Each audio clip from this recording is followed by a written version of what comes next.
At 2:07 a.m., my phone rang and I almost didn't answer. But then I saw his name. Grandma. Ethan's voice was barely a whisper, shaking so hard it didn't sound like him. She hit me. My heart dropped. I sat up so fast the room spun. What happened? "Where's your dad?" I asked. Silence, then a quiet sob. I'm scared. The line went dead. I didn't change, didn't think. I grabbed my keys and drove into the dark, my hands trembling on the wheel.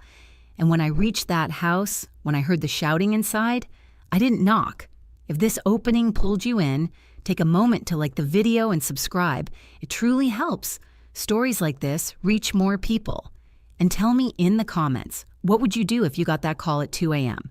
Also, where are you watching from and what time is it there right now? My name is Adeline Brooks. I'm 67 years old, a widow of 12 years, and for most of my life, I believed I understood people, especially children. I spent over 3 decades working in elementary education, the last 15, as a vice principal in a public school just outside Columbus, Ohio. I learned how to read the small signs, the quiet ones, the ones adults often miss because they're too busy explaining things away. A child who suddenly stops making eye contact, a child who flinches when someone raises their voice, a child who says, "It's okay" too quickly. I had seen all of that before. I just never imagined I'd miss it in my own family. My son, Michael Brooks, was a good man. Not perfect, but good. He was the kind of boy who used to bring me wildflowers from the yard and apologize when he stepped on ants. Even as an adult, he carried that same softness. He worked hard, built a steady career as a regional sales manager, bought a modest home in a quiet neighborhood, and married a woman he said made him feel balanced. Her name was Rachel. The first time I met her, she was polite, smiled often, asked thoughtful questions. She brought a bottle of wine to dinner and complimented my cooking in a way that felt practiced, but not necessarily insincere. I remember thinking she was composed, organized, maybe a little too aware of how she came across, but I told myself that wasn't a bad thing. People show their best sides in the beginning. It wasn't until after Ethan was born that I started to feel something shift. Small things at first. Rachel began correcting Ethan in ways that felt sharp, not just guiding him, but controlling him. If he laughed too loudly, she'd tell him to quiet down. If he interrupted, she didn't gently redirect him. She shut him down completely. Once when he spilled juice at the table, she grabbed his wrist a little too tightly. Not enough to leave a mark, but enough that he froze instead of crying. I remember watching that moment longer than I should have. And I remember what I told myself afterward. She's just stressed. Being a mother is hard. I wish I could go back and shake that version of myself. Over the past 2 years, those moments didn't disappear. They just became easier to miss, or maybe easier to excuse. Michael stopped calling as often. When he did, our conversations felt shorter, thinner somehow, like he was speaking from behind a wall I couldn't see through. How are things, I'd ask. Good. Busy but good. And Rachel? She's fine, Mom, just tired. And Ethan? He's doing great. But then I'd see Ethan in person, and he wasn't great. He clung to me more than he used to. Sat closer, spoke softer. Once when I dropped a pan in the kitchen and it clanged loudly against the floor, he jumped so hard he knocked his chair back. I laughed instinctively. He didn't. He just looked toward the hallway, toward Rachel. And that stayed with me. There were other things, too. Rachel had a way of inserting herself into every conversation between me and Ethan. If I asked him about school, she answered. If I asked him what he wanted for his birthday, she'd say we already decided. If I tried to hug him goodbye, she'd remind him, say thank you properly, always watching, always managing. And Michael. He let it happen. At first I thought he was just trying to keep the peace, but over time it started to feel like something else, like he was afraid of upsetting her. I brought it up once, gently. "Are you happy?" I asked him while we were alone in the backyard, grilling burgers like we used to. He paused. Just for a second, then he smiled. "Of course I am, Mom." But his eyes didn't match. I should have pressed harder. I didn't. Because there's a certain lie parents tell themselves when their children grow up. If something were truly wrong, they would tell me. That night, the night of the call, proved how wrong that belief can be.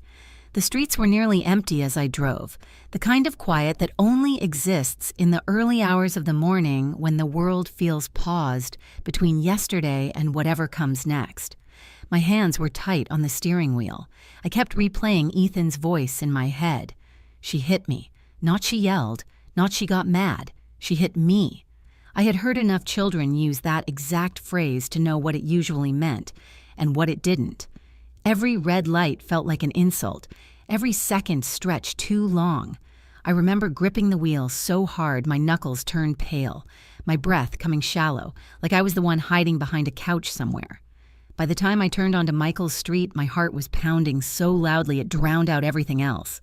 His house stood at the end of the cul-de-sac, a 2-story place with white siding and a porch light that always stayed on. Except tonight, the porch light was off. Only one light glowed from inside. Downstairs, I pulled into the driveway too fast, my tires crunching sharply against the gravel. For a moment, I just sat there, staring at the front door. Something felt wrong. Not just tense. Wrong. Then I heard it. A voice raised, sharp, female, Rachel. I couldn't make out the words, but I didn't need to. The tone alone sent a chill through me. Another sound followed. A crash, glass, maybe a plate. Then Michael's voice lower strained, and then silence. The kind that doesn't calm you, the kind that warns you. I was out of the car before I even realized I had opened the door.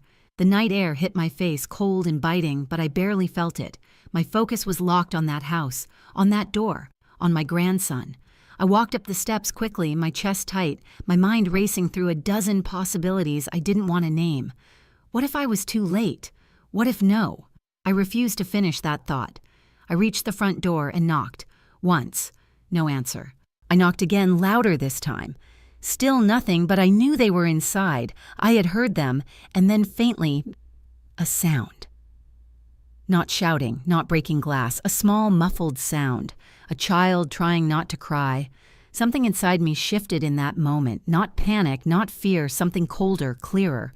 I tried the handle. Unlocked. That alone made my stomach drop.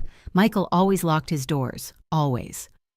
My hand rested on the knob for half a second longer than necessary, just long enough for one final thought to pass through my mind. If I open this door, everything might change. But then I heard it again. That small, broken sound. And that was it. I turned the handle and stepped inside. The first thing I noticed when I stepped inside wasn't the shouting, it was the smell. Something sharp, like spilled wine mixed with something burned. The air felt heavy, thick in a way that made it harder to breathe. The living room lights were on too bright for that hour, casting harsh shadows across a space that looked wrong, not messy, disturbed. A chair was knocked over near the coffee table, a picture frame.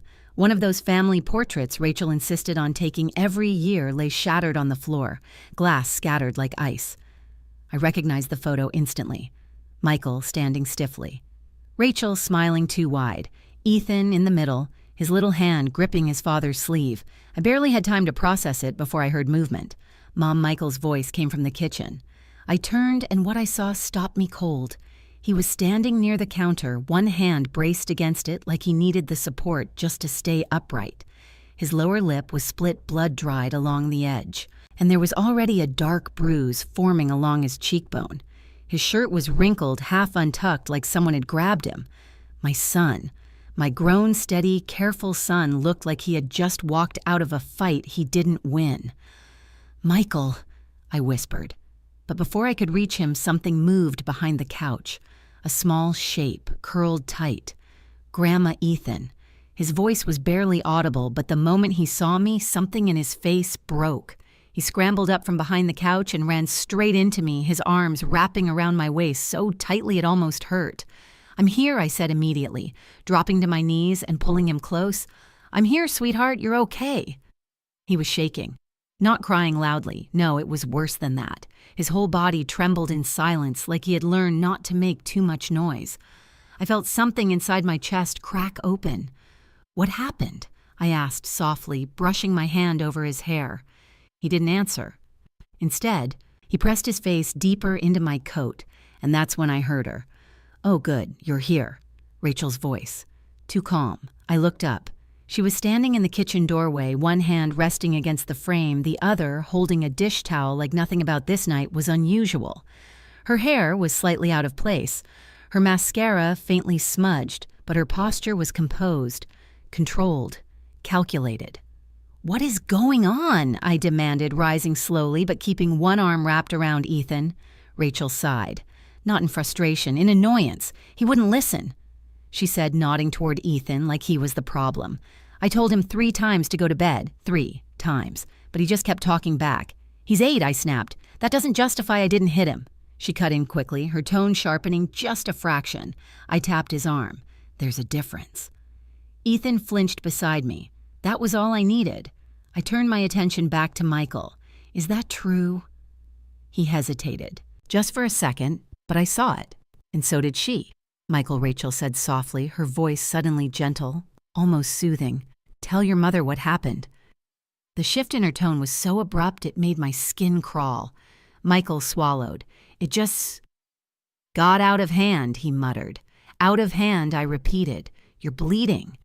Rachel rolled her eyes. "Oh my God, Adeline, it's not what you think. He tried to grab me when I was disciplining Ethan, and we both lost our balance. That's all. That's not what it looked like when I walked in," I said coldly. "And what exactly did it look like she challenged, crossing her arms? Like control, like fear, like something that had been building for far too long." Before I could answer, Michael stepped forward slightly. "Mom," he said quietly, "can you just take Ethan upstairs for a minute?" I frowned. "Why, please?" There was something in his voice I hadn't heard in years. Not authority, not confidence, desperation. I looked down at Ethan. His fingers were still clutching my coat, his small body pressed close like letting go wasn't an option. "Okay," I said finally. "Come on, sweetheart." As we moved toward the stairs, I felt Rachel's eyes on us, watching, calculating. The moment we reached the top, Ethan pulled me quickly toward his room and shut the door behind us.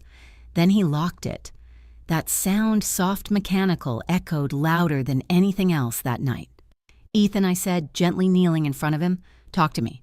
He shook his head at first, his eyes wide, darting toward the door like he expected it to open at any second. "She's going to hear," he whispered. "No, she won't," I assured him. "I'm here." He hesitated. Then slowly, carefully, he rolled up the sleeve of his pajama top. My breath caught. There on his upper arm were faint red marks, not severe, not yet bruised, but unmistakable. My stomach twisted. "She grabbed me," he said quietly, "and then she slapped me." I closed my eyes for a brief second, steadying myself. "How often?" I asked. He didn't answer right away. Instead, he looked down at the floor. "Only when she gets really mad," he murmured. That answer was worse than anything else, because it meant this wasn't new. This was routine. "She doesn't like it when Daddy says no," he added. I froze. "What do you mean?" Ethan swallowed. "They fight a lot, at night, when they think I'm sleeping." My chest tightened. "What do they fight about?" He shook his head.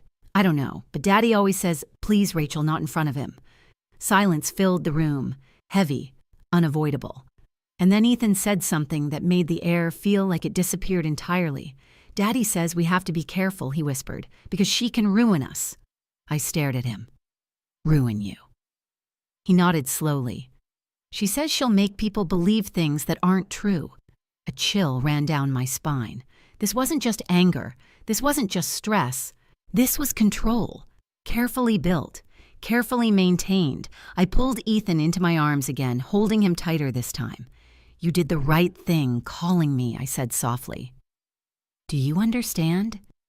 "You did exactly the right thing." He nodded against my shoulder. I was scared he admitted. "I know," I whispered, "but you're not alone anymore." As I held him, my eyes drifted around the room, and that's when I noticed it. His backpack, sitting near the edge of the bed, unzipped, stuffed, clothes, a toothbrush, a small toy tucked inside. My heart sank.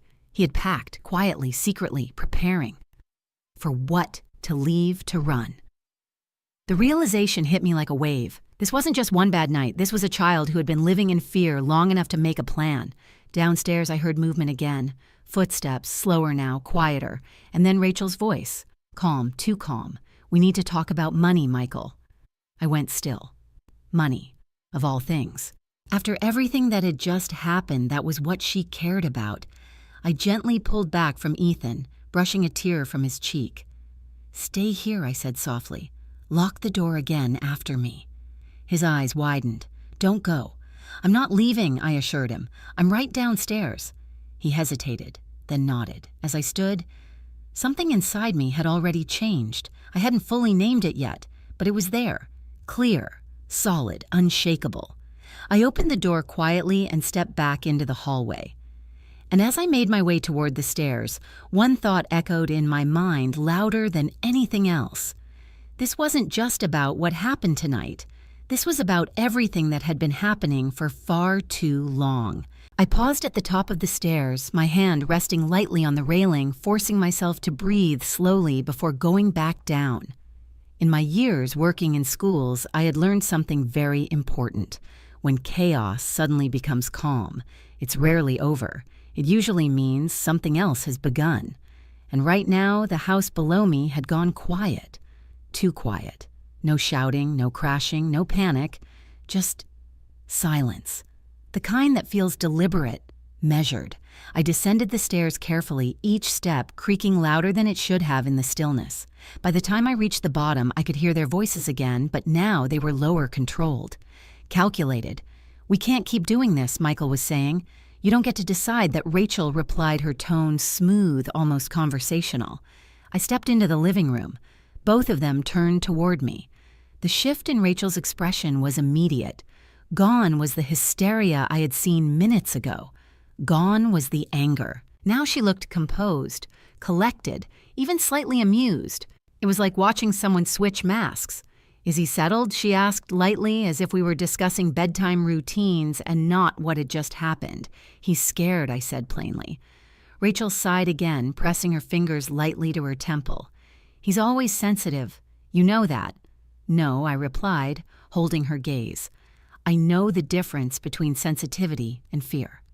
Something flickered in her eyes, brief, sharp, but it disappeared just as quickly. Michael stepped forward, running a hand through his hair. "Mom, maybe we should all just calm down."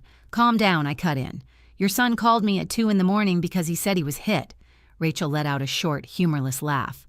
"Oh, please. Children exaggerate. You of all people should know that." "I also know when they whisper," I said. And he whispered. That landed. For a split second, Rachel didn't respond. Then she tilted her head slightly, studying me in a way that felt less like conversation and more like assessment. "You're making this bigger than it is," she said slowly. "This is a family matter." "No," I replied, my voice steady. "This stopped being a private family matter the moment a child became afraid to speak out loud." The room went still again. Michael looked between us, his face tense like he was bracing for something he couldn't stop.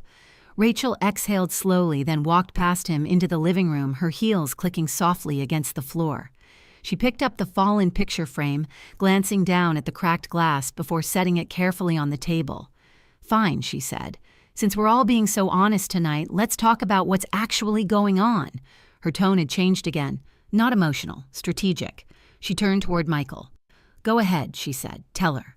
Michael didn't move. "Tell me what I asked." He hesitated, his jaw tightening. "Michael." He finally looked at me, and the expression in his eyes made my stomach drop. Shame. Deep, heavy, suffocating shame. "I messed up," he said quietly. Rachel crossed her arms, watching him closely. "How I pressed." He swallowed. "At work, a few months ago, I made some bad decisions, tried to recover a lost account, and ended up digging myself deeper instead."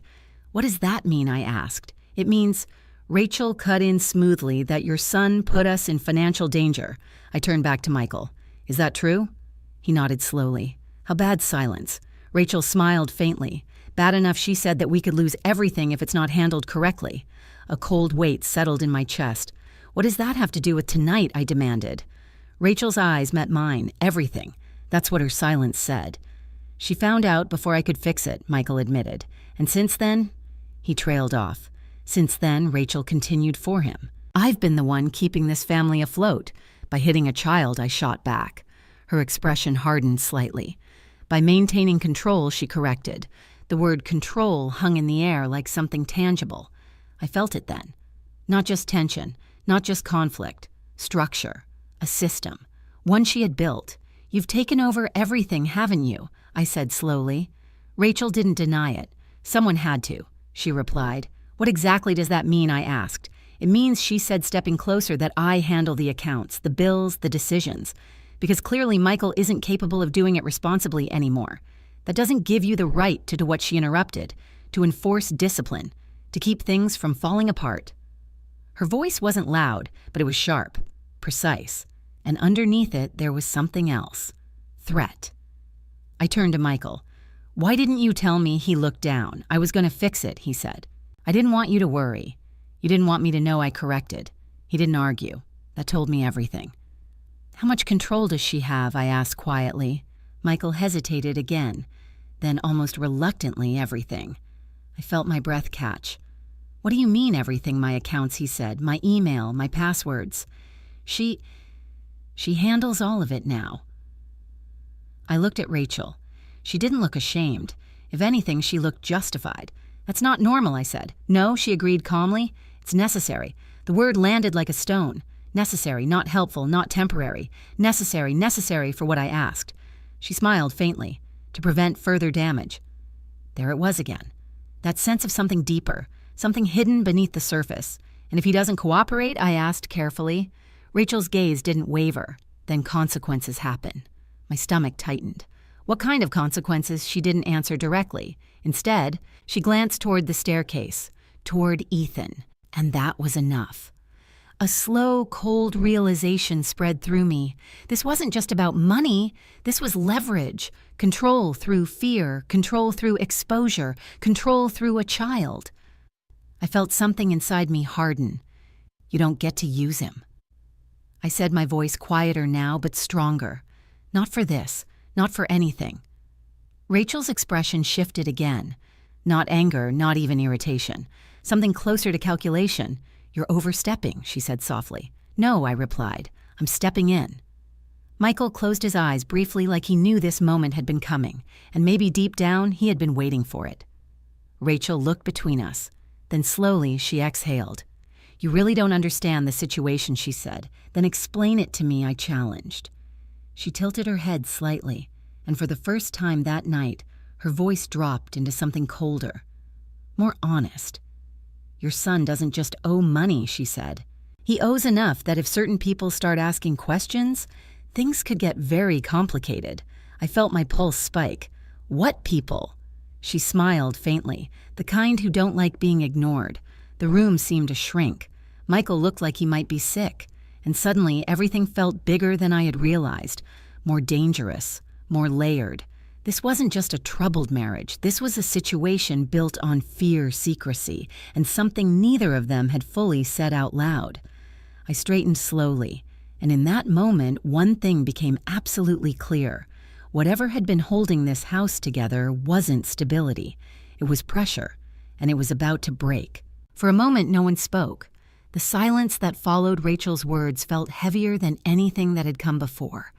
Not because of what she said, but because of what she didn't. The kind who don't like being ignored. That wasn't just a warning. It was a message. And it wasn't meant for me. It was meant for Michael.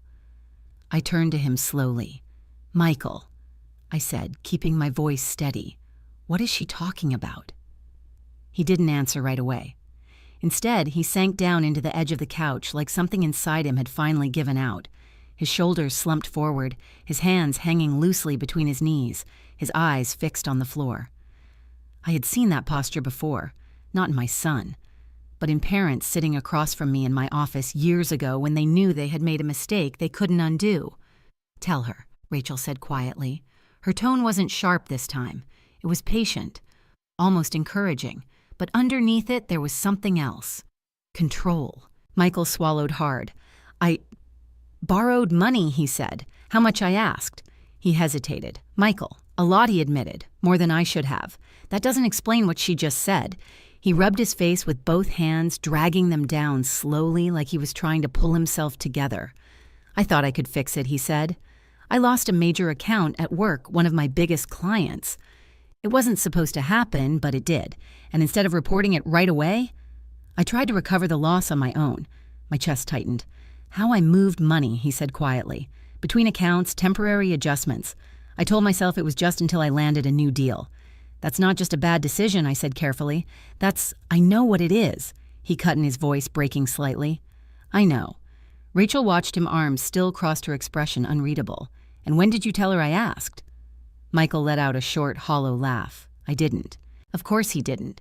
She found out, Rachel said smoothly, by accident. I noticed irregularities in the statements and started digging. And what I found, she shook her head lightly. Let's just say it wasn't something we could ignore. I turned back to Michael. So she confronted you? He nodded. And then what? He hesitated again. That hesitation told me everything. She didn't just confront you, I said slowly. She took over. Michael's silence confirmed it. Rachel didn't deny it. Instead, she stepped forward slightly, her voice calm and deliberate. I stabilized the situation, she said. Someone had to, by taking control of everything I asked. Yes. Without his consent, her lips curved faintly. Oh, he consented. I looked at Michael. His eyes stayed on the floor. Michael, I didn't have a choice, he muttered. You always have a choice. Not when everything is on the line. He snapped suddenly, his voice rising for the first time. Not when one wrong move could cost me my job, my reputation, everything. The outburst hung in the air. Then just as quickly, it faded. He looked exhausted, defeated. And that scared me more than anything. Because this wasn't just fear. This was resignation. Rachel took advantage of that moment immediately. You see, she said, turning to me, he understands the stakes. That's why he agreed to let me handle things how I pressed. She ticked it off on her fingers almost casually. I manage the finances. I monitor the accounts. I control access to sensitive information. I make sure nothing else slips. You mean you control him? I said. She didn't flinch. I protect what's left of this family. That's not protection, I said. That's domination. Rachel's eyes hardened slightly. You can call it whatever you want. The result is the same. And what about Ethan, I asked.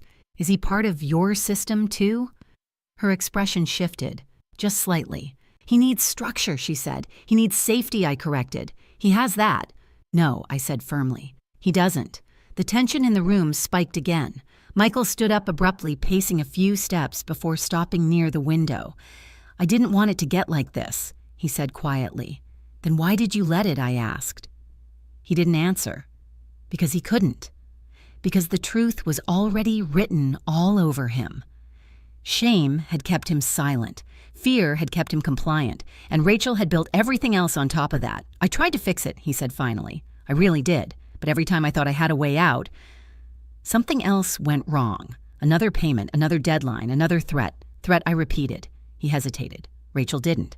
If he doesn't cooperate, she said calmly, I have options. My stomach turned. What kind of options? She looked directly at me. Legal ones. The words sent a chill through me. What does that mean? It means, she said, her voice soft but precise, that if necessary I can report everything. I stared at her. You would destroy your own husband.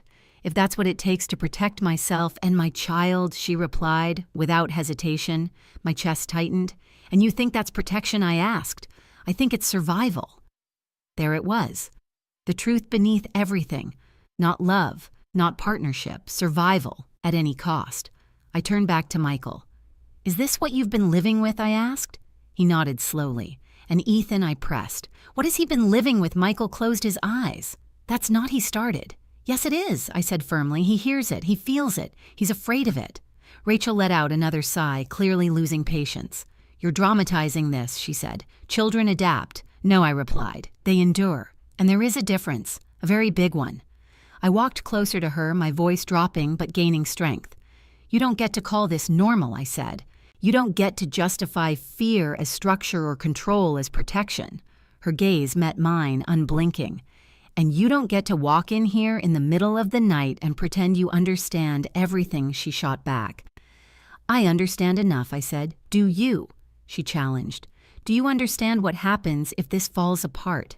If his job finds out, if the wrong people start asking questions, I held her gaze. I understand that a child is already paying the price. That landed. For the first time, Rachel didn't respond immediately. But when she did, her voice was colder than before. You're interfering in something you can't fix. I shook my head slowly. No, I said. I'm stepping into something that should have been stopped a long time ago."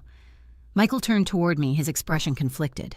"Mom, I'm taking Ethan with me tonight," I said. The words came out calm, clear, final. Rachel stiffened. "No, you're not." "Yes," I said, "I am. He's my son." "And he's my grandson," I replied.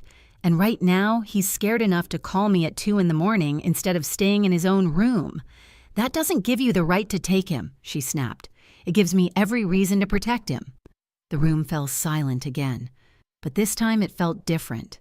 Not tense, decisive, because something had shifted, not just in me, in all of us. Rachel looked at Michael. "Say something." Michael didn't. He just stood there, caught between fear and something else, something fragile, something that looked a lot like the beginning of courage. And in that moment, I realized something important. Rachel's control had always depended on his silence. And tonight, that silence was starting to crack. For a long second, no one moved. Rachel stood rigid, her eyes fixed on Michael, waiting, no expecting him to correct me, to step in, to restore the balance she had so carefully maintained. "Say something," she repeated, her voice sharper this time. Michael didn't look at her. He looked at me. And in his eyes, I saw it clearly now, the war that had been happening inside him for months, maybe longer. Fear pulling one way, guilt pulling another, and somewhere underneath it all, a father who knew something was wrong.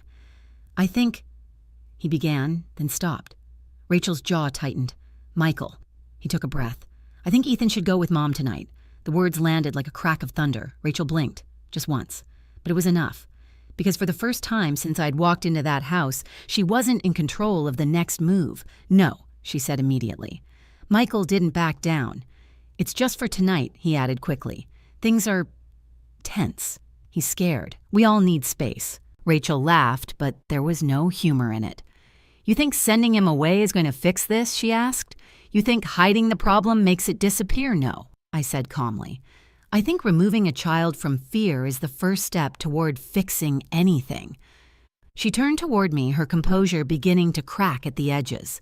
"You don't get to make that decision. I'm not asking for permission," I replied. Her eyes flashed. "That's exactly the problem." The tension in the room rose again, thick and suffocating. But this time something was different. Michael didn't step back. He didn't shrink. He stayed where he was. And that, more than anything, seemed to unsettle her. "You're overreacting," Rachel said, her voice tightening. "This was one incident." "No," I said, "this was one incident that was finally spoken out loud." She opened her mouth to argue, but before she could, a small sound came from the stairs. Footsteps, soft, hesitant. We all turned. Ethan stood halfway down the staircase, his small hand gripping the railing, his eyes wide as he looked between us. "I locked the door," he said quietly, as if that was the most important thing to report. My heart twisted. "You did good," I said gently. "Come here, sweetheart." He didn't move right away. Instead, he looked at his father. "Am I in trouble?" he asked.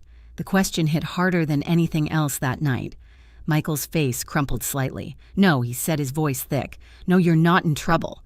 Ethan nodded, but he still didn't move, because he wasn't waiting for his father. He was watching Rachel, waiting for her reaction, waiting for permission, waiting for safety. And that was when I knew with absolute certainty that I was not leaving him there. Not tonight. Not again. "Come here," I said, holding out my hand. After a brief hesitation, Ethan came down the rest of the stairs and walked straight to me, slipping his hand into mine. It was cold. Too cold. "We're going to my house for the night," I told him softly. He looked up at me. "Just tonight, for now," I said. That seemed to be enough. He nodded. Behind us, Rachel let out a slow breath. "This is ridiculous," she muttered. "You're turning this into something it's not." I didn't respond. Instead, I reached for Ethan's backpack, the one I had seen upstairs, the one already packed. Rachel noticed immediately. Her eyes narrowed. "What is that?" she asked. "His bag?" I said. "He packed it," Ethan added quietly. Silence, heavy, revealing. Rachel's gaze snapped to Michael. "You let this happen?" "I didn't know," he said. But even as he said it, I could tell he wasn't entirely surprised. That realization settled between them like something undeniable. A truth neither of them could ignore anymore. Rachel straightened slightly, her posture sharpening. Fine, she said. Take him. The sudden shift caught me off guard. Too easy, too fast. But don't pretend this is some heroic rescue, she continued. You're making things worse. How I asked. She smiled faintly. By interfering in a situation you don't fully understand. There it was again. That warning. That suggestion of something deeper, something still unsaid. I held her gaze. Then maybe it's time I understand all of it. For a brief moment, something flickered in her expression. Not anger, not frustration, concern, but it disappeared almost instantly. Be careful what you go looking for, she said quietly. I didn't respond, because at that point I already knew whatever I was about to uncover, it couldn't be worse than what Ethan had already lived through. I crouched down in front of him, adjusting the straps of his backpack gently. Ready, I asked. He nodded. But before we turned toward the door, I noticed something on his arm again. The marks.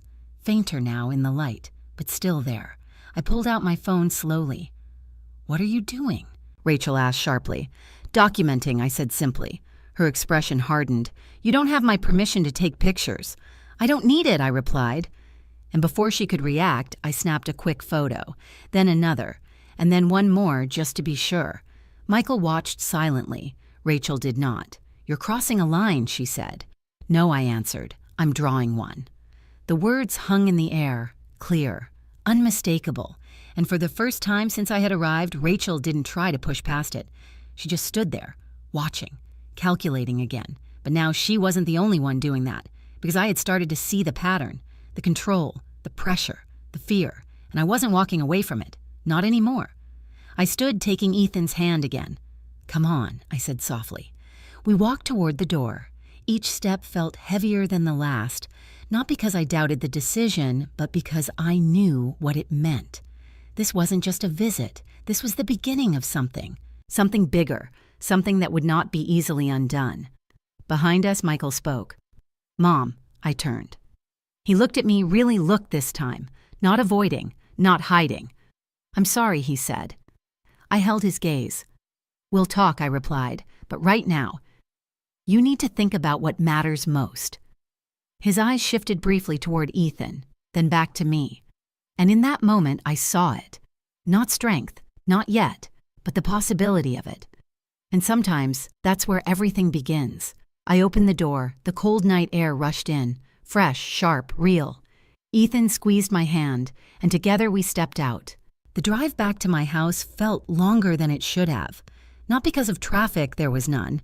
Not because of distance, it was barely 15 minutes. But because of what sat beside me.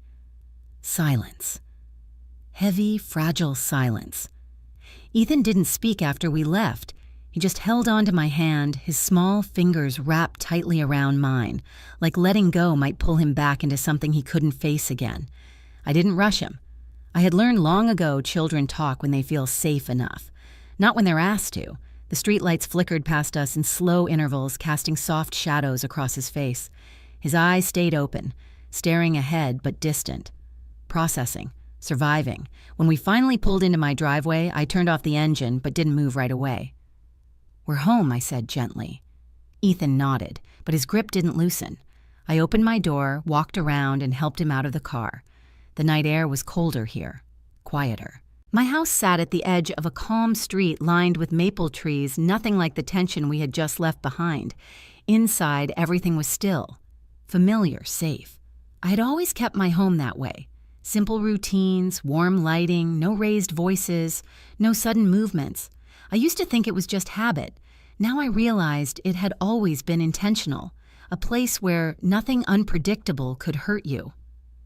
Come on, I said, softly locking the door behind us. Let's get you settled. Ethan followed me without hesitation. That alone told me everything. No looking over his shoulder, no waiting for permission, just quiet trust. I led him into the kitchen first. Are you hungry? I asked. He shrugged slightly. I don't know. That answer, I recognized it. It didn't mean he wasn't hungry. It meant he wasn't used to being asked. I opened the fridge and pulled out some leftovers. Simple things. Soup, bread, nothing complicated. Sit, I told him, gesturing toward the table. He climbed into the chair slowly, his movements careful, like he was still adjusting to a different set of rules. I warmed the soup, set it in front of him, and watched as he hesitated. You don't have to eat if you don't want to, I said. He looked up at me. Then quietly he picked up the spoon. The first few bites were slow, then faster, then steady. He hadn't realized he was hungry, but his body had. I sat across from him, not interrupting, not asking questions, just watching, waiting. When he finished, he set the spoon down carefully, almost like he didn't want to make a sound. "Thank you," he said.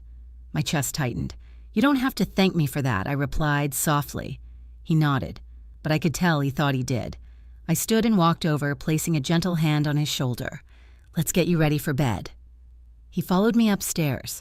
I had a spare room already prepared, something I had kept ready over the years for visits, though they had become less frequent. I opened the door, flipping on the light. The room was simple, clean sheets, a small nightstand, a lamp with soft yellow light, nothing overwhelming, just calm. Ethan stepped inside, slowly looking around like he was memorizing it. "Is this where I'm sleeping?" he asked.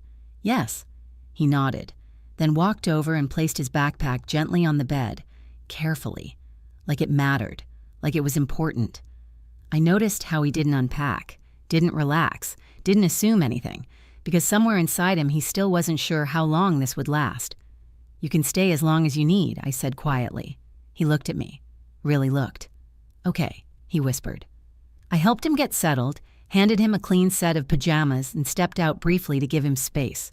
When I returned, he was already under the covers, wide awake. "You want the light on?" I asked. He hesitated, then nodded. "Just a little," he said. I adjusted the lamp. Soft, warm. Enough to push the dark away without overwhelming him. I sat on the edge of the bed. For a while, neither of us spoke. Then softly, "Grandma, yes, are you mad at me?" The question hit like a knife. "No," I said immediately. "Why would I be mad at you?" He looked down at the blanket. "Because I called you," he said, "and now everything is different." I felt my throat tighten. "Ethan," I said gently, "nothing that happened tonight is your fault." He didn't respond, so I continued. "You didn't cause it, you didn't make it happen, and calling me, that was the bravest thing you could have done." His eyes filled slightly. "But she said," "I don't care what she said," I interrupted softly but firmly. "You hear me? I care about what's true." He looked at me. "And the truth is, you were scared, and you asked for help." I reached out, brushing a strand of hair from his forehead. "That is never wrong." He stared at me for a moment longer. Then slowly he nodded. Some of the tension in his shoulders eased, just a little. "Will I have to go back?" he asked quietly. There it was. The question I knew was coming. I didn't answer right away, because I wasn't going to lie to him, but I also wasn't going to let fear answer for me. "We're going to figure that out," I said carefully. "The right way." He studied my face, searching for something. Reassurance, certainty, safety. "I won't let anything happen to you," I added, and that was something I could promise. He took a breath, then slowly lay back against the pillow. I stayed there until his eyes began to close, until his breathing evened out, until the tight grip he had on the blanket finally loosened. Only then did I stand. I turned off the main light, leaving just the lamp glowing softly in the corner. And as I stepped out into the hallway, closing the door gently behind me, my phone buzzed. I looked down. "Michael." "Of course," I answered. "Mom," he said immediately, his voice tight. "Is he okay? He's safe," I replied. A long pause. Then "Thank you." I leaned against the wall, closing my eyes briefly. "This isn't over, Michael," I said. No, I continued. "You don't. Not yet." Silence. He told me things I said quietly. Another pause. What things, he asked. I opened my eyes. The truth, I replied. His breath caught. "Mom, she's been controlling everything I said, the money, you, and she's been using fear to do it. I was trying to fix it," he said again, his voice breaking slightly. "I know," I said, "but you didn't." Silence. Heavy. "I need you to listen to me," I continued. "This isn't just a bad situation anymore. This is something bigger," how he asked. I hesitated for a moment, then said it plainly. "She's already preparing for something." "What do you mean?" "I mean she's not reacting," I said. "She's planning." The line went quiet, and in that silence, I could feel it. The shift. The realization beginning to settle in. "What do we do?" he asked finally. I looked down the hallway, toward the closed bedroom door, toward the child who had trusted me enough to call. "We stop treating this like a family argument," I said, "and start treating it like what it really is." "And what's that?" he asked. I took a slow breath, a situation where someone is already writing the story before anyone else gets a chance to speak. Silence. "Then I'm scared, Mom." For the first time that night, he sounded like my son again, and I knew then this wasn't just about protecting Ethan anymore. It was about breaking something that had already taken hold, before it spread any further, before it became permanent. "We're going to handle this," I said. How I looked out the window. The sky was still dark, but somewhere in the distance, morning was coming. "The right way," I said. And for the first time that night, I meant it. I didn't sleep that night. I lay in bed staring at the ceiling, my mind moving through everything I had seen, everything I had heard, and more importantly, everything that hadn't been said yet. Because Rachel wasn't just reacting, she was preparing, and that meant one thing: whatever came next, she would already be a step ahead. By the time the first light of morning filtered through my curtains, I had made up my mind. This was no longer something I could handle with instinct alone. This needed structure, documentation, protection. I got up quietly and made coffee, the familiar routine grounding me just enough to think clearly. As the kettle hummed, I glanced down the hallway toward Ethan's room. Still quiet, still safe. That mattered. I picked up my phone. There was only one person I trusted to help me see this clearly: Evelyn Carter. We had met years ago through a school outreach program. She had been a family court judge for over 25 years before retiring, and even now, she carried herself with that same sharp awareness, like she could read a situation 3 layers deeper than anyone else in the room. She answered on the second ring. "Adeline." "It's early." "I know," I said. I wouldn't call if it wasn't important. That was all she needed. What happened, I didn't rush. I told her everything: the call, the house, the injuries, the control, the money, the threats. I even told her about the way Rachel had shifted how quickly she moved from chaos to calm, from anger to strategy. Evelyn didn't interrupt once. When I finished, there was a brief pause. Then she said something that settled deep in my chest. "You're not dealing with a bad marriage," she said. "You're dealing with a controlled environment." I closed my eyes. "Yes," I whispered. "That's exactly what it feels like." "Then stop thinking like a mother," she continued, "and start thinking like a witness." That hit me harder than anything else. A witness, not just someone involved, someone observing, recording, documenting. "What do I need to do?" I asked. "Everything you saw last night, write it down, every detail. Time, behavior, exact words if you can remember them. Take photos of any marks. Get the child evaluated by a professional. And most importantly," she paused, "assume she has already started building her version of the story." My grip tightened on the phone. "I think she has." "Then you're already behind," Evelyn said bluntly, "but not too far." I took a breath. "What about legal help? You'll need it," she said, "sooner rather than later. And not just anyone. Someone who understands custody, financial entanglement, and coercive control." "I know someone," I said. "Rebecca Lawson." The name came to me immediately. Sharp, direct, unshakable. We had crossed paths once years ago during a school-related case, and I remembered thinking she was the kind of woman who didn't lose because she didn't miss anything. "Call her," Evelyn said. "I will." "And Adeline." "Yes, do not assume this will stay contained." A chill ran through me. "What do you mean?" "I mean, she set her voice steady. If she feels control slipping, she will escalate." The line went quiet for a moment. "Protect the child," she added. "Everything else comes after that." I nodded, even though she couldn't see me. "I understand." When I hung up, the house felt different. Not calmer, clearer, like the situation had finally been named for what it was. Not chaos, not confusion, control. And once you see that clearly, you can't unsee it. I turned and walked down the hallway, stopping outside Ethan's door. I knocked softly. "Ethan." A pause. Then, "Yeah, you awake?" "Yeah." I opened the door gently. He was sitting up in bed, the blanket pulled around him, his eyes still heavy but alert. "Did you sleep?" I asked. "A little." That was enough for now. "I'm going to take you to see a doctor today," I said. His expression changed slightly. "Am I in trouble?" "No," I said immediately. "It's just to make sure you're okay." He nodded. "Okay, no resistance, no fear, just quiet acceptance." That told me something else, too. He was used to being evaluated. questioned, observed, and that made my chest tighten again. "Come on," I said gently. "Let's get breakfast first." Downstairs, I kept things simple: toast, eggs, juice, routine, predictable, safe. He ate more this time. Not fast, not hesitant, just normal. And that, more than anything, felt like a small victory. After breakfast, I made the call. Rebecca answered with the same efficiency I remembered. "Lawson, Rebecca, this is Adeline Brooks." A brief pause. Then Adeline, "It's been a while."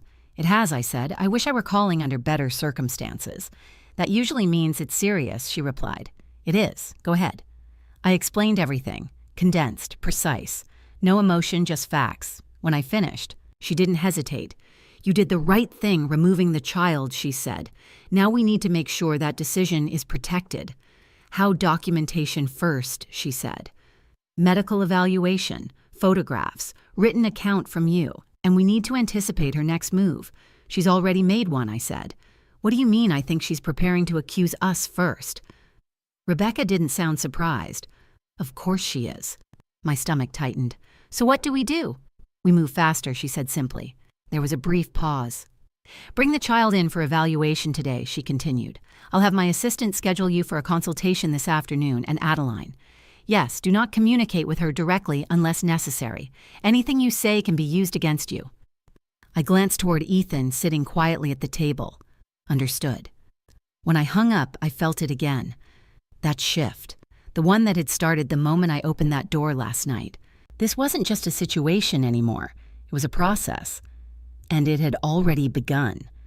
But before I could take the next step, my phone buzzed again. Unknown number. I stared at it for a second, then answered. "Hello." Silence. Then Adeline. "Rachel." Of course. Her voice was calm, even pleasant. "I was wondering when you'd pick up," she said. "What do you want?" I asked. "I think we need to talk," she replied.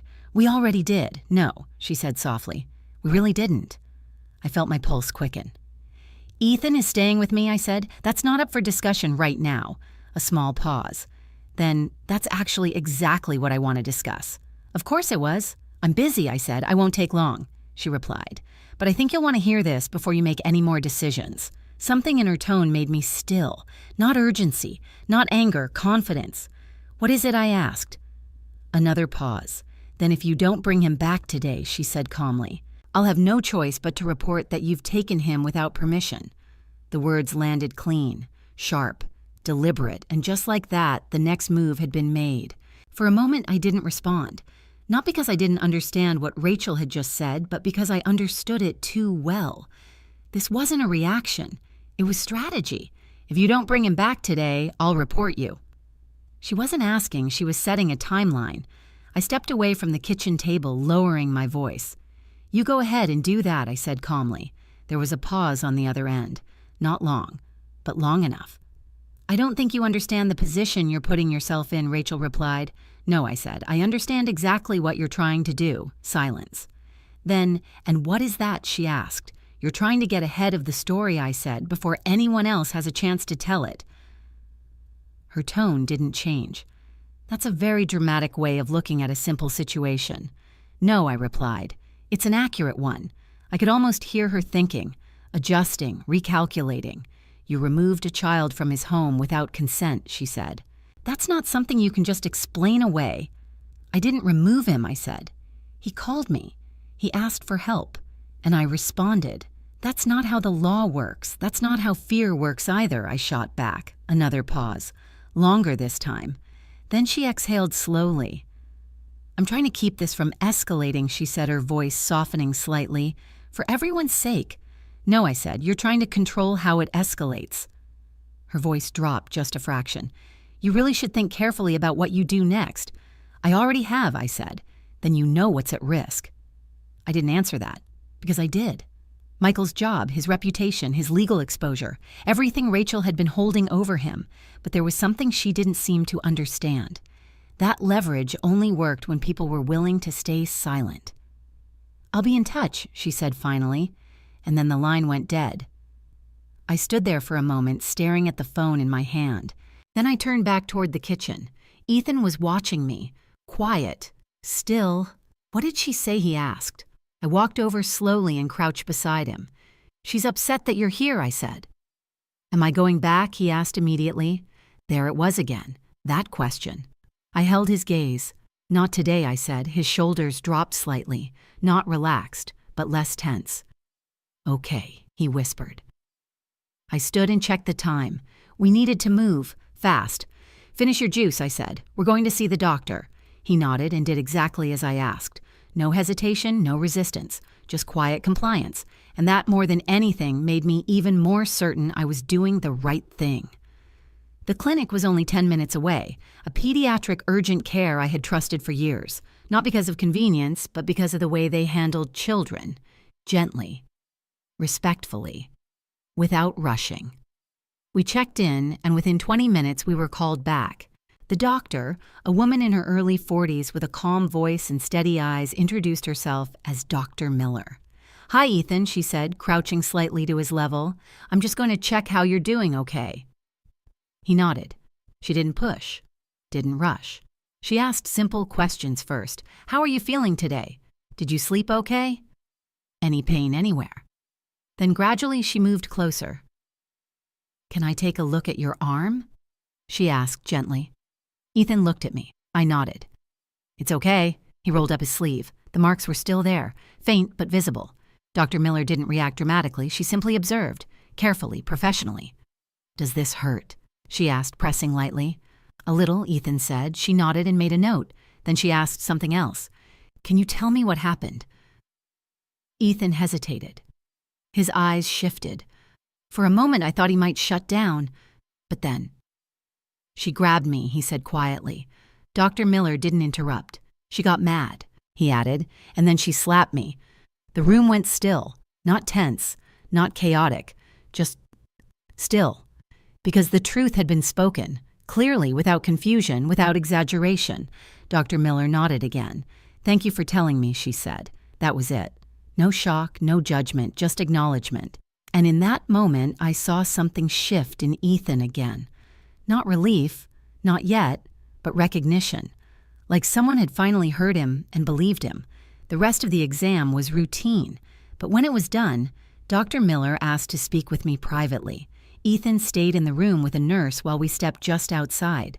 Her tone changed slightly, more serious. I'm required to document this, she said.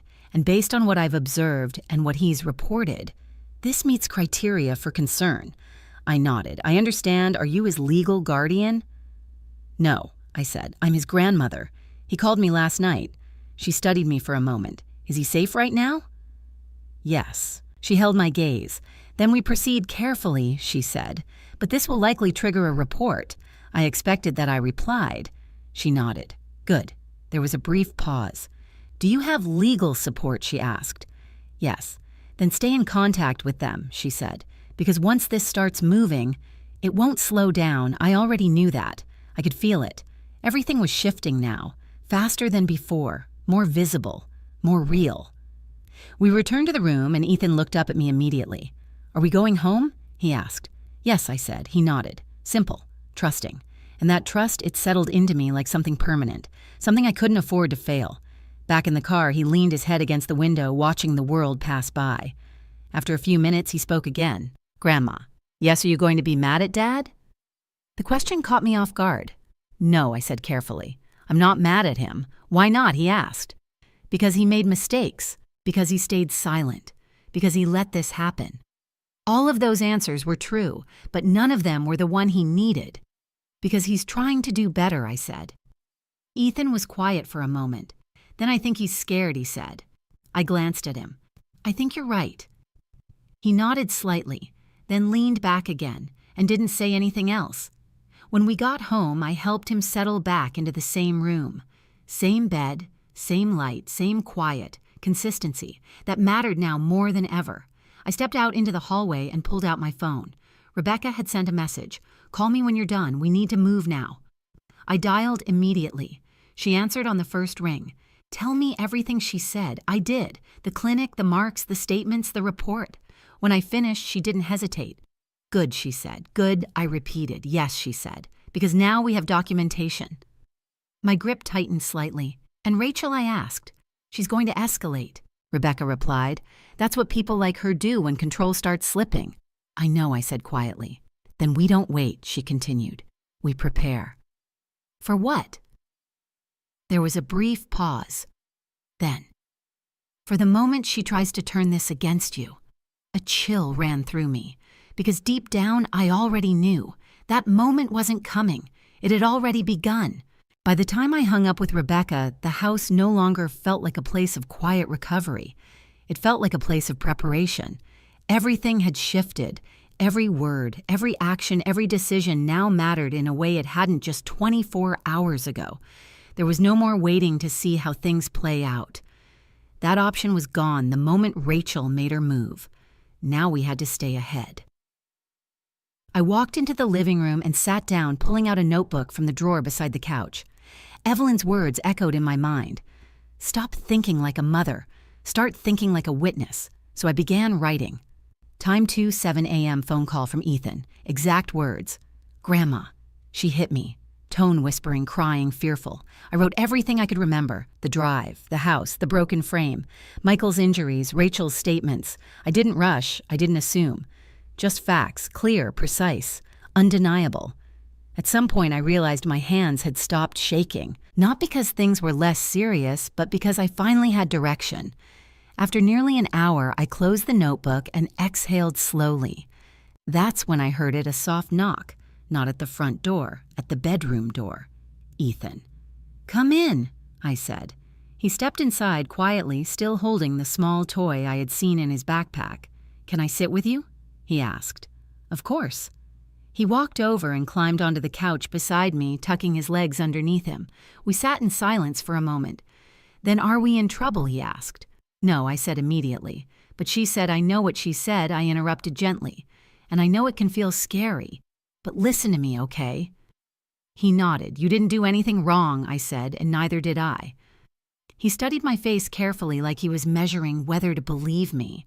Then why does it feel like something bad is going to happen, he asked. Because it is. The thought came quickly, sharp, honest, but I didn't say it. Instead, I reached for his hand, because sometimes I said slowly when people start telling the truth, things get uncomfortable before they get better. He frowned slightly. I don't like uncomfortable. I smiled faintly. Neither do I. That seemed to ease him just a little. Will you stay with me, he asked. I'm not going anywhere, I said. He leaned against me, then resting his head lightly against my arm, and for a few minutes, everything was still. Then my phone rang. Again. Unknown number. I looked at it, then answered. Hello, Mrs. Brooks. The voice was male. Professional. Yes. This is Officer Grant with Columbus Police Department. We received a report regarding a minor possibly being taken without parental consent. There it was. Faster than I expected. I understand, I said calmly. We'd like to confirm the child's location and ensure his safety, he continued. He's with me, I said, and he's safe. There was a brief pause. Can you provide your address? I did. Thank you, he said. We'll have an officer stop by to follow up. Of course. The line clicked. I lowered the phone slowly. Ethan looked up at me. Who was that? I hesitated for a fraction of a second, then chose honesty. Police, I said. His body tensed instantly. Am I in trouble? He asked again, his voice smaller this time. No, I said firmly. You're not in trouble. Then why are they coming? Because someone told them a story, I said, and now they need to hear the truth. He stared at me, then nodded slowly, but his grip on my sleeve tightened. I wrapped an arm around him gently. It's okay, I said. I'm right here. Inside, though, I could feel it. The shift Rebecca had warned about. Rachel wasn't just preparing anymore. She was acting. 20 minutes later, there was a knock at the door. Firm, official. I stood taking a steady breath and walked to open it. A uniformed officer stood on the porch, mid-30s, calm expression, observant eyes. Mrs. Brooks, he asked. Yes, I'm Officer Grant, he said. Mind if I come in, please? He stepped inside, glancing around briefly before his attention settled on me. I understand your grandson is here. Yes, and his parents are requesting his return. I'm aware. He nodded. Can you tell me what happened last night? I didn't hesitate. I told him everything. Clear, direct. No embellishment, no emotion beyond what was necessary. He listened carefully, occasionally making notes. And you have documentation, he asked. Yes, I said. Photos, medical evaluation. And I've written down everything I observed. That seemed to matter. And the child, he asked. He's upstairs. Would it be okay if I spoke with him? I paused. Not because I didn't want him to, but because I knew this mattered. Yes, I said finally, but I'd like to be present. That's fine, he replied. We walked upstairs together. I knocked gently before opening the door. Ethan sat up immediately when he saw us. His eyes moved quickly to the officer. Fear, clear, immediate. It's okay, I said softly. He just wants to talk. The officer crouched slightly, lowering himself to Ethan's level. Hi, Ethan, he said gently. I just need to ask you a couple of questions, all right? Ethan looked at me. I nodded. He swallowed. Okay. The officer kept his voice calm. Are you hurt anywhere right now? Ethan shook his head. Did anything happen last night that scared you? A pause. Then yes. What happened? Ethan hesitated. His eyes flicked toward me, then back to the officer. She got mad, he said quietly. Who, the officer asked. My mom. The word hung in the air, clear, unfiltered. And what did she do? The officer asked gently. Ethan took a breath. She grabbed me, he said, and she slapped me. Silence, again, heavy. But this time it felt different. Because it wasn't just my word anymore. It wasn't just suspicion. It was his voice, his truth, spoken out loud. The officer nodded slowly. Thank you for telling me, he said. He stood turning back toward me. I'll include this in my report, he said quietly. Thank you, I replied. We walked back downstairs. At the door, he paused. I'm not making any immediate removals or demands today, he said, but this will be followed up, I understand. He studied me for a moment. You're doing the right thing, he added, and then he left. I closed the door slowly, locked it, and leaned back against it for just a second. Not relief, not yet, but something close. Because for the first time since that phone call, the truth wasn't just inside this house anymore. It had been spoken, recorded, set in motion, and there was no taking it back now. After the door closed, the house felt quieter than before. But it wasn't the same kind of quiet. This wasn't fragile silence. This was the kind that follows something being set into motion, something that can't be undone. I stood there for a moment, my hand still resting on the door, feeling the weight of what had just happened settle fully into place. The police had been here. They had listened. They had written it down. And now it was real. I pushed away from the door and walked slowly back into the living room. Ethan was halfway down the stairs again, watching me, always watching. Are they gone? He asked. Yes, I said gently. Am I okay? I nodded. You're okay. He came down the rest of the steps, slower this time, more cautious. Did I say something wrong? He asked. That question again, it told me how deeply this had shaped him. No, I said firmly. You told the truth. He looked at me carefully. That's good, right? That's always good, I replied. He seemed to consider that, then nodded. Okay. I guided him back into the living room, settling him onto the couch with a blanket. I turned on the television, not for distraction, but for normalcy. Something soft, predictable. Gentle noise to fill the space.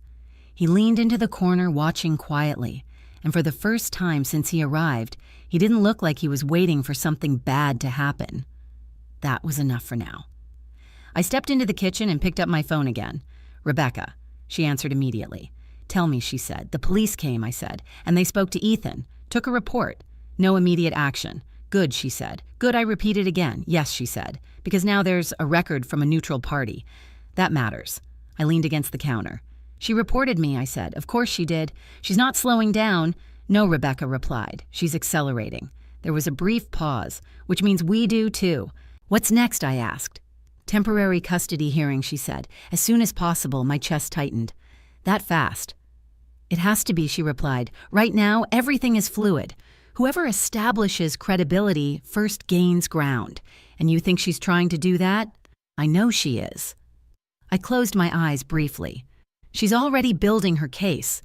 Rebecca continued, probably painting you as interfering, painting Michael as unstable, painting herself as the only consistent parent. That's exactly what she's doing, I said. I thought so. Silence stretched between us for a moment.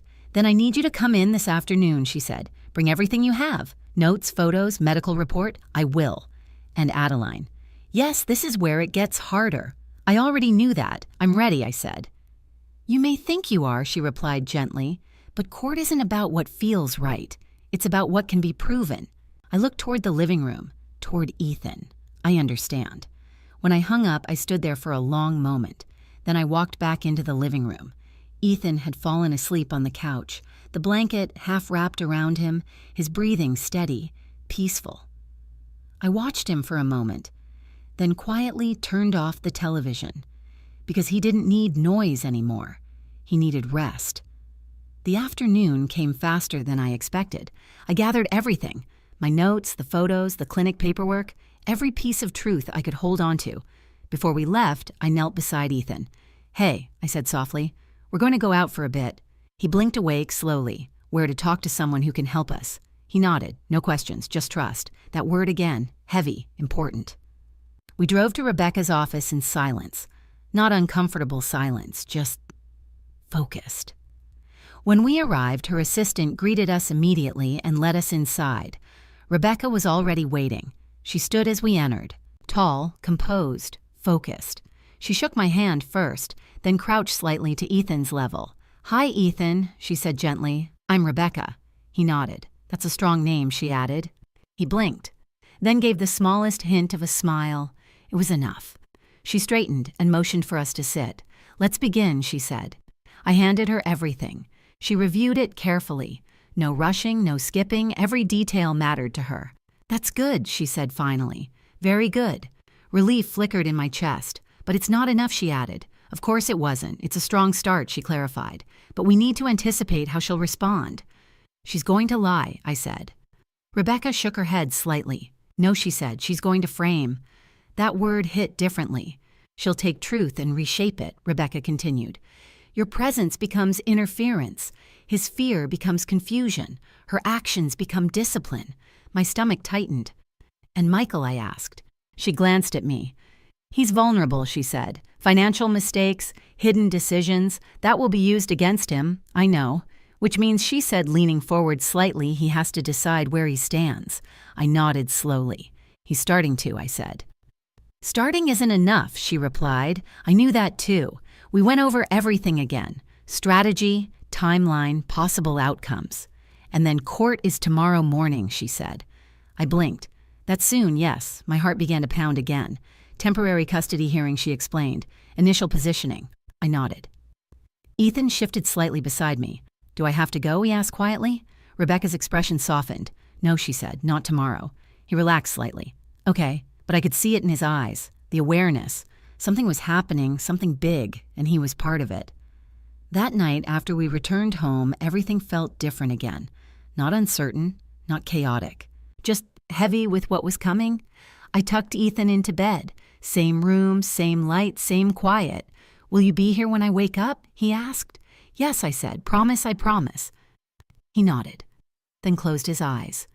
I stood there for a moment longer, then turned off the light and stepped out. Later, as I sat alone in the living room, my phone buzzed again. "Michael." I answered. "Mom," he said. His voice sounded different. Not broken, not panicked, focused. "I'm coming tomorrow," he said, "for court." "Yes." A pause. "I'm going to tell the truth." I closed my eyes. That was everything. "Are you sure?" I asked. "Yes." Another pause. "I should have done it sooner," he added quietly. "Yes," I said, "you should have." Silence. "Then I'm scared," he admitted. "I know," I said, "but I'm not staying silent anymore." I took a slow breath. Good. Because that was the moment everything truly began to change. The courthouse always smells the same. Polished floors, old paper, something faintly metallic in the air that settles in your throat if you stay too long. I hadn't stepped into one in years, not since retirement events and school board hearings that felt formal but harmless. This was different. This felt like walking into a place where truth had to fight to be heard. Ethan stayed home with a neighbor I trusted, a retired nurse named Mrs. Alvarez, who had known me for years. I didn't want him anywhere near this room, not yet, not until I understood how much of this would be exposed. As I stepped through security, Rebecca walked beside me, her posture straight, her expression calm, in that way that made it clear she had done this many times before. "Remember," she said quietly, not looking at me, "you answer only what is asked. Don't fill silence. Don't explain beyond the question. I understand." Good. We entered the hallway outside the courtroom, and that's when I saw her, Rachel. She stood near the far wall dressed in a soft cream blouse and tailored slacks, her hair pulled back neatly, her makeup flawless. If I didn't know better, if I hadn't been in that house the night before, I might have thought she was exactly what she wanted the world to see. Composed, respectable, wronged. She wasn't alone. Her attorney stood beside her, flipping through a folder, speaking in low, measured tones. Rachel nodded occasionally, her expression attentive, cooperative, prepared. Her eyes found me almost immediately, and for a split second she smiled, not warmly, not kindly, but knowingly, like we were both stepping onto a stage where she already knew her lines. I held her gaze, didn't react, didn't engage. Beside me, Rebecca leaned in slightly. "Don't take the bait," she murmured. "I won't." Michael arrived a few minutes later. I almost didn't recognize him at first. He looked smaller, not physically, but something in his posture had changed. The way he held himself, the way his shoulders curved inward like he was carrying something heavier than before. But his eyes were clear. He walked toward us slowly. "Mom," he said, "Michael." We stood there for a second, not hugging, not reaching, just acknowledging the distance that had been there for too long. Then he nodded. "I'm ready." I studied him. "Are you sure?" he swallowed. "No," he admitted. "But I'm doing it anyway." That was enough. Rebecca stepped forward. "Good," she said, "because today isn't about comfort. It's about clarity." A clerk opened the courtroom door. "We're ready." And just like that, it began. The room felt colder than the hallway. Not in temperature, in tone, structured, controlled. Every movement had purpose. Every voice carried weight. We took our seats. Rachel and her attorney on one side, Rebecca, Michael, and I on the other. The judge entered shortly after. A woman in her early 60s, sharp-eyed, composed. The kind of presence that didn't need to raise its voice to be heard. "Let's begin," she said. Rachel's attorney stood first. "Of course. Your Honor," he began, his tone smooth and practiced.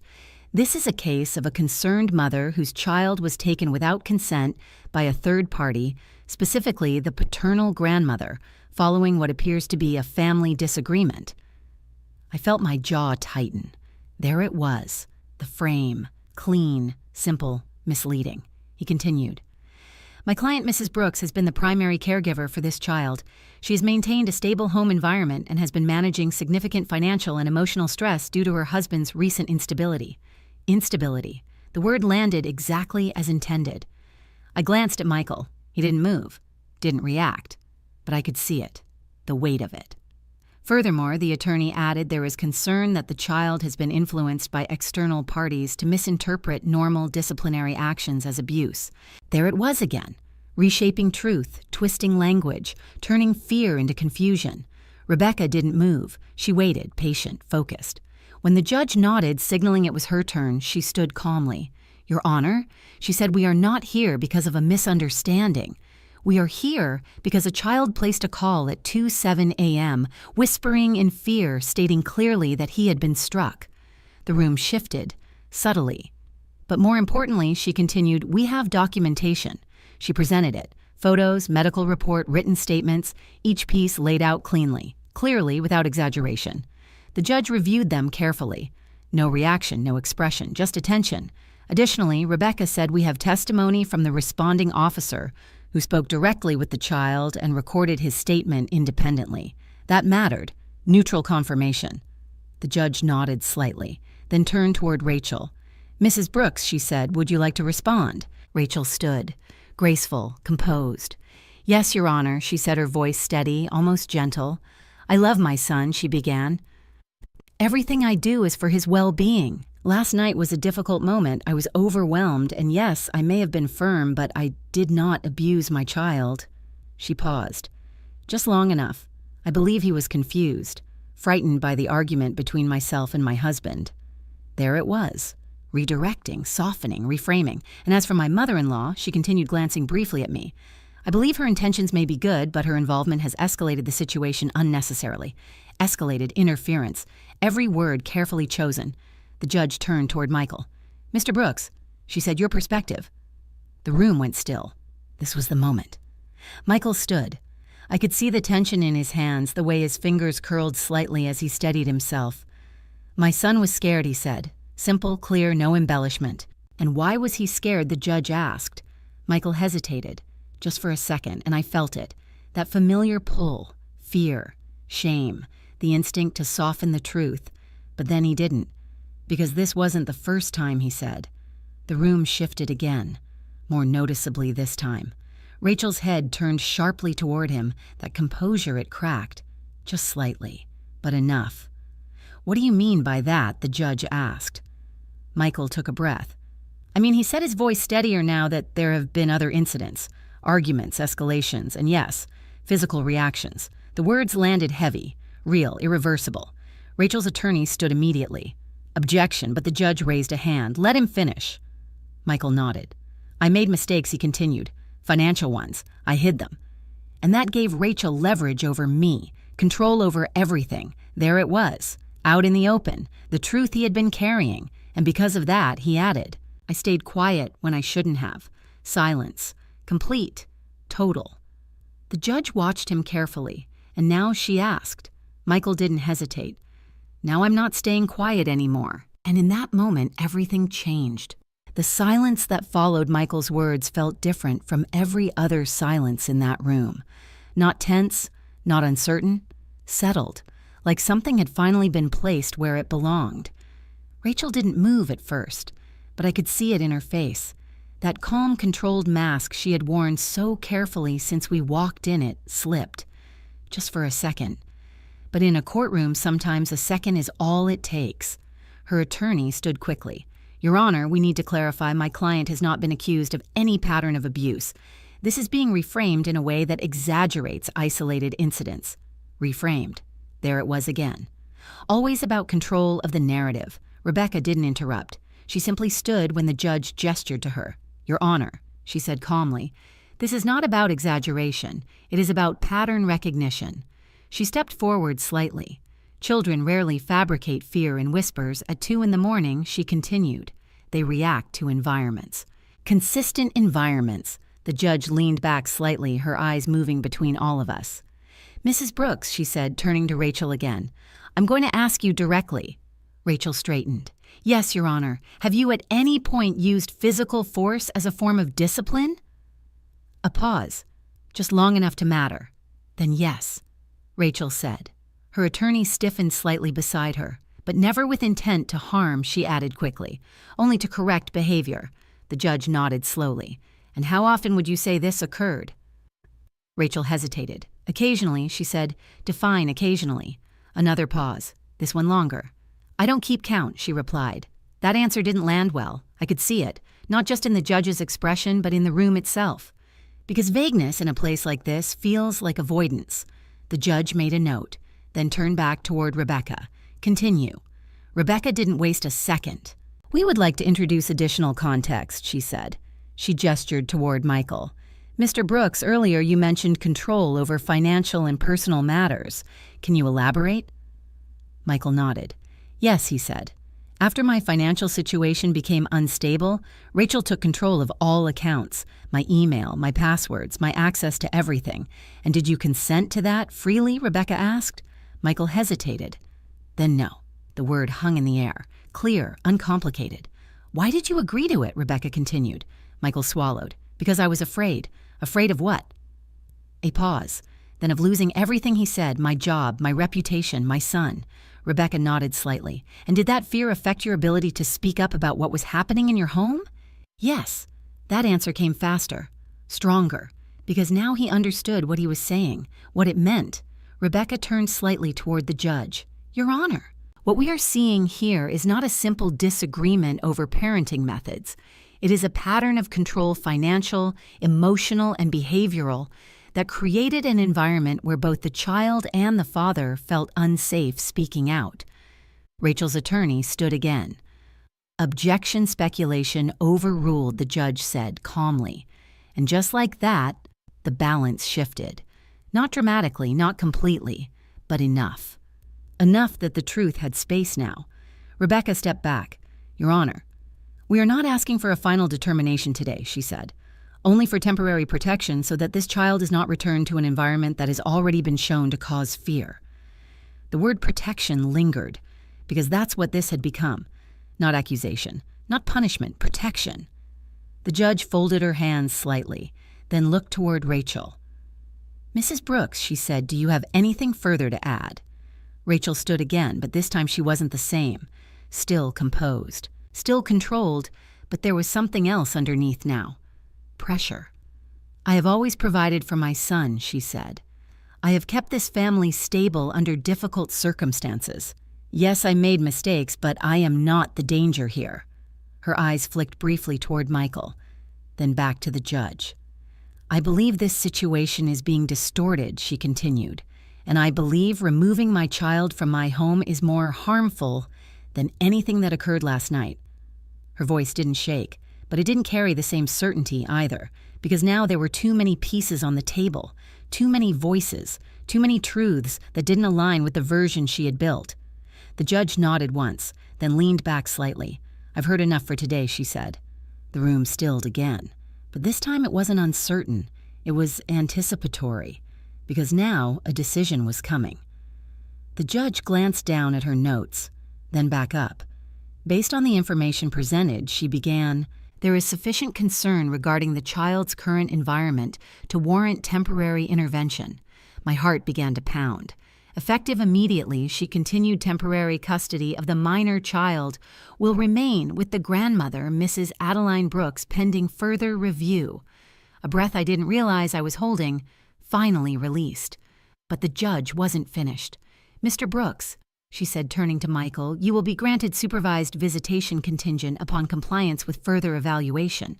Michael nodded. "Yes, Your Honor." "Mrs. Brooks," she said, turning to Rachel, "you will refrain from unsupervised contact with the child until additional assessments are completed."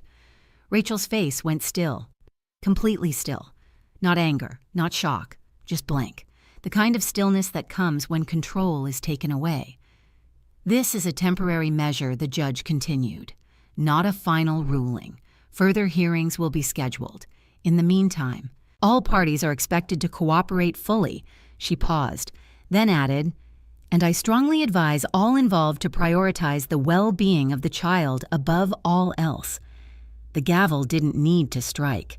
The message was already clear. It was done, for now. As we stood to leave, I felt it. Not relief, not victory. Something quieter, heavier, because this wasn't over, not even close. Rachel didn't look at me as she gathered her things, but as she turned to leave, she paused, just for a second, and then she looked at Michael. Not angry, not emotional, just calculating. And in that look, I understood something. This wasn't the end of her control. It was just the beginning of her losing it, and people like that don't let go easily. Outside the courtroom, Michael stopped. "Mom," he said. I turned. His eyes were different now, not just clear, present. "I meant what I said in there," he added. "I'm not staying silent anymore." I nodded. "I know." A pause. I should have protected him sooner. "Yes," I said gently. He swallowed. "But I will now." I held his gaze, and for the first time in a long time, I believed him. Because truth once spoken out loud has a way of changing everything. The house felt different when we walked back in that afternoon. Not quieter, not lighter, just rearranged. Like everything inside it had shifted slightly to make room for something new. Ethan was sitting at the kitchen table with Mrs. Alvarez when we arrived, coloring carefully inside the lines of a picture I didn't recognize. When he saw me, he stood up immediately. "Grandma," I smiled. "Hey, sweetheart." He looked past me. "Did you go to court?" "Yes." A pause. "Am I coming home?" There it was again. The question that held everything. I walked over slowly and knelt in front of him. "You're staying here with me," I said. His eyes searched mine. "For how long?" "For now," I said, gently. "Until we make sure everything is safe." He didn't respond right away. Then he nodded. Not excitement. Not relief. Just acceptance. But this time there was something else in it. Trust. That word again. It had become the center of everything. Mrs. Alvarez gave me a small, knowing look as she gathered her things. "I'll check in tomorrow," she said softly. "Thank you," I replied. After she left the house settled again, just the two of us, I moved around the kitchen preparing something simple for dinner: grilled chicken rice vegetables. Routine, structure, things that didn't require explanation. Ethan stayed at the table, still coloring, but this time he hummed, quietly, under his breath. It was such a small sound, but it filled the room in a way silence never could. "Do you like baseball?" I asked casually. He looked up. "A little. There's a team down the street that practices on Saturdays," I said. "I used to watch them sometimes." His eyes lit just a fraction. "Really, really?" A pause. "Can I go?" "Yes," I said. "If you want to." He nodded slowly. "Okay." And just like that, something opened. Small, fragile, but real. Later that evening, after dinner and a quiet hour of television, I helped him get ready for bed again. Same room, same routine, same light, but this time he didn't ask if I would still be there in the morning. He just said, "Good night, Grandma." And that was progress. I sat on the edge of the bed for a moment, watching as his breathing slowed, his body settling more naturally into the mattress. No tension in his shoulders, no tight grip on the blanket, just sleep. The kind that comes when fear loosens its hold. I turned off the light and stepped out quietly. Closing the door behind me felt different tonight. Not like protection, like continuation. In the living room, I sat down, slowly letting the day finally settle into me. Court, statements, decisions. Everything had moved so quickly, but now there was space to feel it.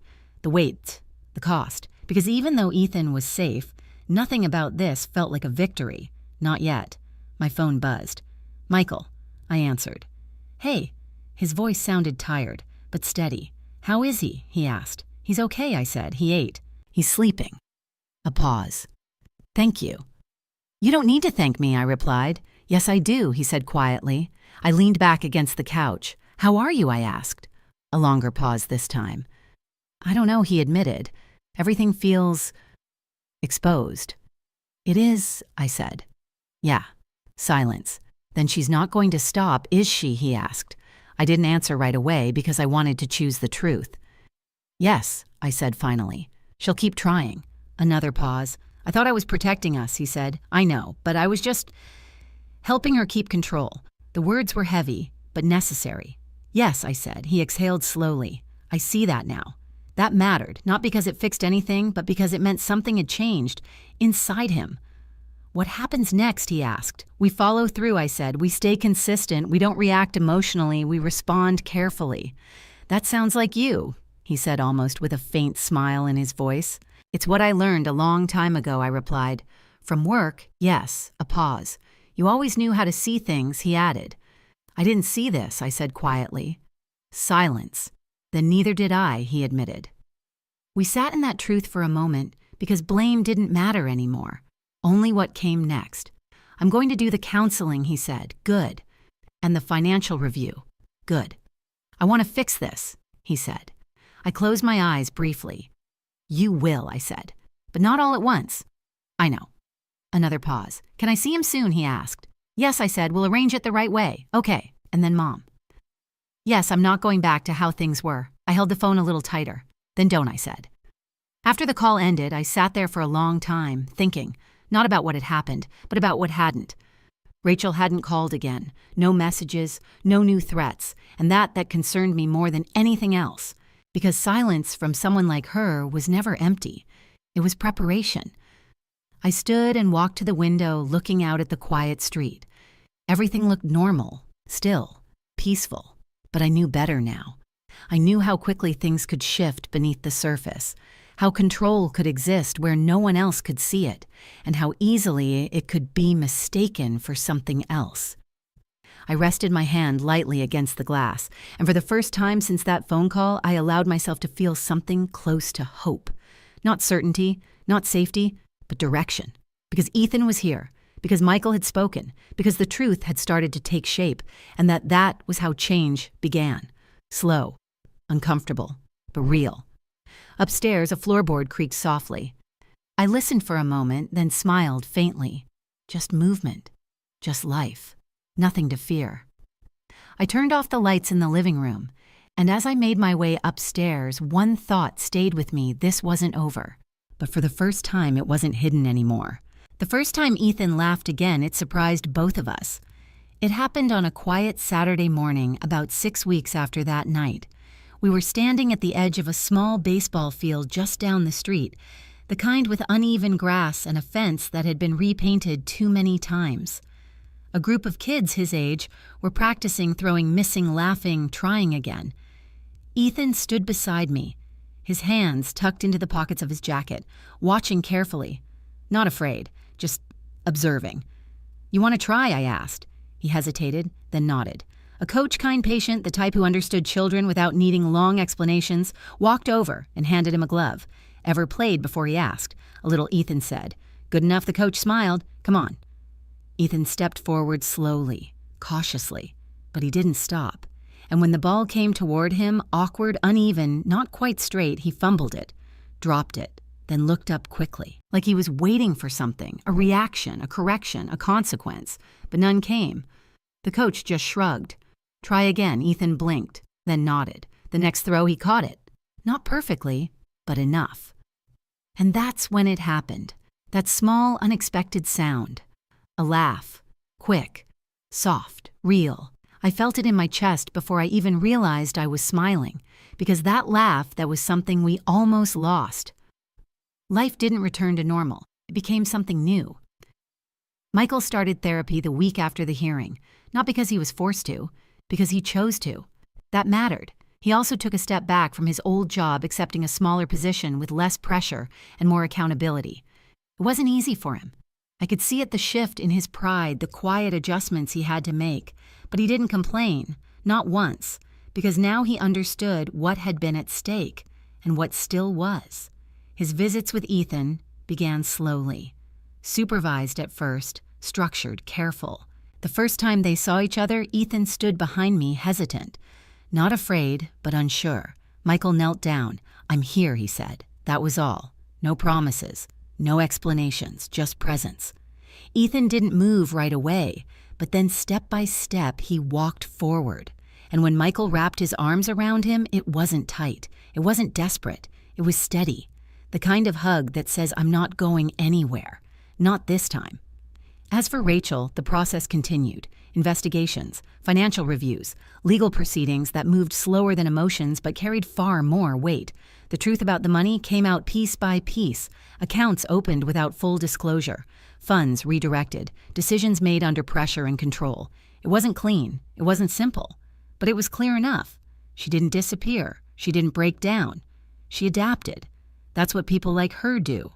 But something had changed. She no longer controlled the narrative. And without that, everything else began to unravel. One evening, months later, I sat on the porch as the sun dipped low behind the trees. Ethan was inside finishing homework. Michael had just left after dinner, and for the first time in a long while, everything felt still. Not empty, not tense, just balanced. My phone rang. I looked down. "Ethan, from upstairs," I answered. "Hello, Grandma." His voice. Clear, calm, no whisper, no fear. "Yes, sweetheart, I just wanted to say goodnight." I smiled. "I'll be up in a minute, I know," he said. But I wanted to say it now. A pause. Then, "I love you." The words settled into me slowly, deeply. "I love you too," I said. And when the call ended, I sat there for a moment longer, letting it sink in, because that simple, ordinary call was everything. Not because of what was said, but because of how it was said. No fear, no urgency, just connection. Just love. I thought back to that night. 2:07 a.m. A whisper, a child too scared to speak out loud, and I realized something then. Something I hadn't fully understood before. Danger doesn't always look loud. Sometimes it looks quiet, controlled, carefully managed. It hides in routines, in explanations, in the spaces where no one is looking too closely. And sometimes it takes a single moment of truth to break it open. A phone call, a whisper, a decision not to ignore it. That was all it took, but it also took everything after that. The fear, the confrontation, the court, the honesty to turn that moment into change. Real change. Not perfect, not complete, but enough. Enough to give a child his voice back. Enough to give a father his courage. Enough to remind me that love, real love, doesn't stay quiet when something is wrong. It steps in. Even when it's uncomfortable. Even when it's messy. Even when it changes everything. That night, I walked upstairs and paused outside Ethan's door. I didn't knock. Not because I wasn't welcome, but because I remembered the first time I chose not to, and how everything changed after that. I opened the door gently. He was already under the covers, the soft light still on. "Good night, Grandma," he said. "Good night, sweetheart." I turned off the light, and as I closed the door, I knew something with absolute certainty. We hadn't just survived that night. We had broken something that would never control us again. And that was enough. Sometimes the most dangerous situations are not the ones filled with noise, but the ones wrapped in silence. We often believe that if something were truly wrong, it would be obvious, loud, visible, impossible to ignore. But that's not always how it works. Sometimes fear whispers. Sometimes control looks like care.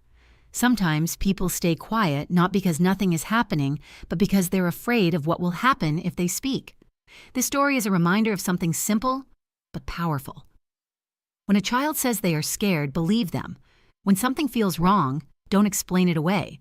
And when the moment comes to step in, do it, even if it's uncomfortable, even if it changes everything, because silence protects the problem. But truth protects people. If this story moved you, I'd love to hear from you. What would you have done in that moment? Have you ever faced a situation where speaking up changed everything? Tell me in the comments and share where you're watching from and what time it is there right now. And if stories like this matter to you, don't forget to subscribe. Because sometimes the stories we share are the ones someone else needs to hear the most.